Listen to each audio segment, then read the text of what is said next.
नमस्ते दोस्तों, श्रीमती जगदम्बा शुक्ला स्टोरी अड्डा में आप सभी का स्वागत है। और आज रक्षाबंधन भी है, तो सबसे पहले आप सबको रक्षाबंधन की बहुत बहुत बधाई। और आप भाई बहनों का प्रेम हमेशा बढ़ता रहे, बनता रहे, आजीवन रहे। यहाँ पे रक्षाबंधन की बात होती है तो हम सब भाइयों के जीवन की लंबी उम्र की कामना करते हैं और उनसे हम लोग क्या उम्मीद करते हैं कि वो हमारी सुरक्षा करेंगे। ठीक है, ये एक प्रचलन भी है और होना भी चाहिए, लेकिन कभी कभी देखिए कि हम सब को क्या होता है कि अकेले सफ़र करना होता है और हर जगह हम अपने भाइयों के साथ नहीं चल सकते। अब देखिए,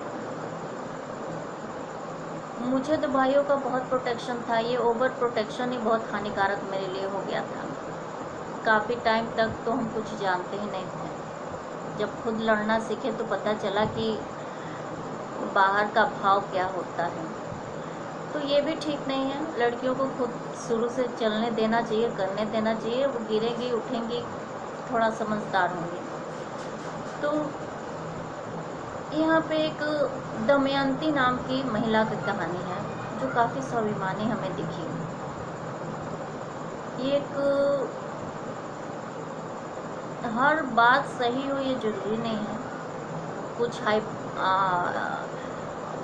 क्या कहते हैं कि काल्पनिक भी होती हैं, तो काल्पनिक स्टोरी ही इसे मानिए। तो यहाँ पे एक संजना नाम की लड़की जाती है अपने भाई के साथ रेल का सफ़र तय करने के लिए। दोनों भाई बहन निकलते हैं, जाना रहता है उनको परीक्षा देने में, एग्ज़ाम, कॉम्पिटिटिव एग्ज़ाम साथ देते हैं। तो दोनों साथ ही सफ़र करते हैं और साथ ही हर जगह रुकते भी हैं। रास्ते में चूँकि संजना का भाई अभी रास्ते में आया, ऑटो से उतरा, पैसा दिया, संजना दोनों साथ स्टेशन के तब बढ़े। तभी संजना को एक सकुची हुई महिला कोने खड़ी अपना कुछ सामान बेचते हुए बैठी दिखी। उसके चेहरे पे थोड़ा भी शुक्र नहीं था कि उसका सामान बिक नहीं रहा है या फिर क्या बात है कोई खरीद नहीं रहा है, लेकिन वो कुछ सामान ज़रूरत के लेके अपना बैठी हुई थी। तो अब महिला थी, बैठी हुई थी और ऊपर से उसके कपड़े में 2-4 जगह छेद भी थे। अब ये आकर्षण का केंद्र था। अब मैं भी मान लीजिए मैं भी अगर रहूं तो एक बार नज़र तो जाएगी ही। यहाँ पे बात आती है स्वाभिमान की। तो संजना देखी उस महिला को और अपना आगे बढ़ गई, क्योंकि हम हर किसी को देखते हुए इतना हम लोग के पास सामर्थ्य नहीं होता है कि हम सबकी समस्याएं सुलझा ही डालें। वो तो बचपन की बातें होती हैं कि कुछ कॉमिक्स पढ़ लो तो पता चले हमारे पास भी अल्लाह दिन का चिराग होता तो हम सबको महल बनवा देते। वो बचपन में ही हो सकता है, बड़े होकर प्रैक्टिकल लाइफ में बहुत नामुमकिन होता है। और जिनके पास पैसा होता है वो अपने लड़की को 90 करोड़ का लहंगा बनवा के पहना सकते हैं, लेकिन उस 90 करोड़ से ऐसी महिलाओं की सुरक्षा प्रदान नहीं कर पाते हैं। करते भी हैं तो एक दान पुण्य के नाम पे एक उनका लिमिटेशन होता है, क्योंकि उनके पास दिखावे के लिए भी बहुत कुछ होता है जिसमें उनको काफ़ी पैसा फूकना होता है। तो संजना देखी वो महिला काफ़ी स्ट्रगल कर रही थी, क्योंकि आते जाते लोग उसको काफ़ी घूर घूर के देख रहे थे, कुछ यूं ही, कुछ बुरी नज़र से। तो थोड़ा सा कुछ आती, कपड़ा इधर ढकती उधर ढकती।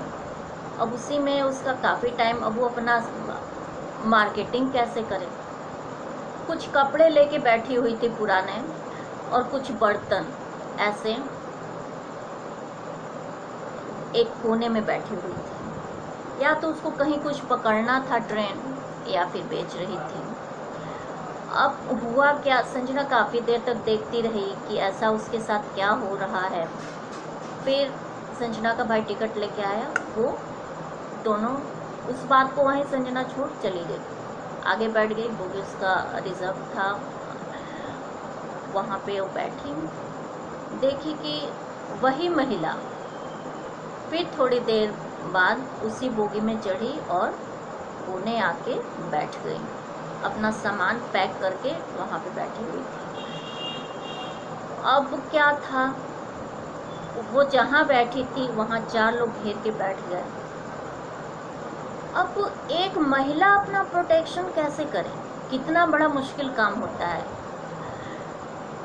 हम कहेंगे आप पहले बहुत हल्ला था, आप मिर्ची स्प्रे लेके चलिए, हम बिल्कुल ऐसा नहीं कहेंगे। आईपीसी का सेक्शन 100 कहता है कि अगर आपके पास ऐसे आपातकाल आए तो आप छुई मुई बनने की बिल्कुल भी ज़रूरत नहीं है, आप उस पर अटैक कर सकती हैं। बेवजह अटैक नहीं हो, ये तो प्राइवेट डिफेंस में प्रूफ होता है कि आप अटैक अपने प्राइवेट डिफेंस के लिए कितना किए हैं। आप एक पेपर कटर भी लेके ज़रूरत के अनुसार चलिए, जो हथियार के अंतर्गत न आता हो। तो कुछ सेल्फ डिफेंस तो आपको खुद करना ही चाहिए। फैमिली आपकी हर जगह साथ होगी ये ज़रूरी नहीं है। आप आज के टाइम में घर में बैठ जाएं ये भी ज़रूरी नहीं है, क्योंकि आप भी कुछ अगर कर रही हैं तो बाहर निकलना ही है, हर हाल में निकलना है। तो हर जगह तो आप अपने भाई का हाथ पकड़ के जाएंगे नहीं, आपके फादर हर जगह तो आपके साथ जाएंगे नहीं। तो ये सारी चीज़ें सोचनी पड़ती हैं। तो वो महिला बहुत देर तक सकुचाती रही।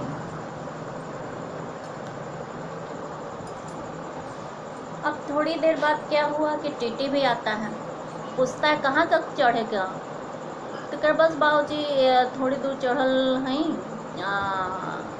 टीटी फिर पूछा टिकट उकट हो कि नहीं, तो बोला हाँ बाबूजी टिकट तो ले ले हैं। फिर अपना टिकट निकालती है और दिखाती है, अपना बैठ जाती है चैन से। इससे पता चलता है कि कानून का पालन कर रही थी, फ्री में नहीं बैठी थी। तो आके कुछ लोग आसपास बैठ गए। अब संजना चुपचाप बैठी थी, अपना देख रही थी इधर उधर। तो काफ़ी देर से उसके बगल में एक व्यक्ति सरका आ रहा था, बहुत देर से सरका आ रहा था। उसको समझ में नहीं आ रहा था कि वो करे क्या। तब तक उसका एक तरफ कंसंट्रेशन तो था उस महिला के तरफ जो बोली थी मेरा नाम दमयंती है, और टिकट दिखाई थी, नाम उसका पता चल गया संजना को कि दमयंती है। अब बहुत देर से अपने आप को ढक रही थी, बहुत देर से ढक रही थी। तब तक शायद कोई उसको बोला कपड़ा दिला देगा या फिर कुछ इस टाइप का कुछ लालच प्रलोभन दिया। बड़ी